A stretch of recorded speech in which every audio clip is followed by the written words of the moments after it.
So one of the things about building a team, especially in the property industry, is that you learn something in property which probably taught me one of my most important lessons in life, that it's not the products themselves which are important, it's actually the people. And without the right people in a team, you're not able to build anything. It's impossible to build anything. And it's understanding that only when there's a goal that everybody's aiming for in the same direction that you're able to build teamwork. Because as long as we focused on what we are focused on in each other's faults, as opposed to where we're aiming to and what we need to get there, and each person understands there's going to be mistakes, and there's going to be a need to communicate, and there's going to be a need to develop a strategy to go forward.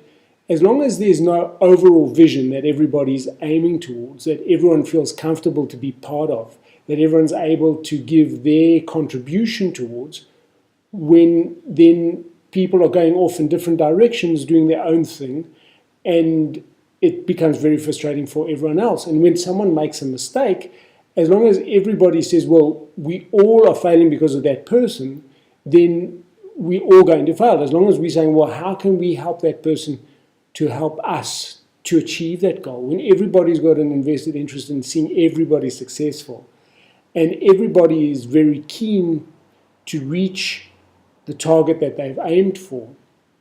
Unfortunately, sometimes it's normally only seen when it's fighting a common enemy. But if you actually think about whatever you're doing, at the end of the day, if you don't do it, someone else is going to do it for you. So it's in your interest to work as a team to make sure that you guys are the ones who are achieving it, as opposed to waiting for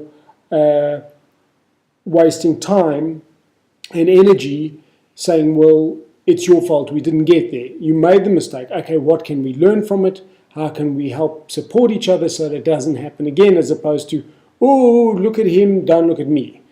It's not really what I wanted to discuss here, but I think it's an important part of teamwork is clear information. 70% of people in games that people play always find out that what their boss wants is not what they've been aiming on.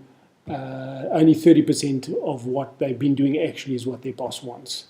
It means that when we're pointing fingers like that, 3 fingers are pointing back, we need to be aware of ourselves in our interaction with our teammates, with who we're leading, and when we're leading ourselves. I'd love to hear your feedback on that.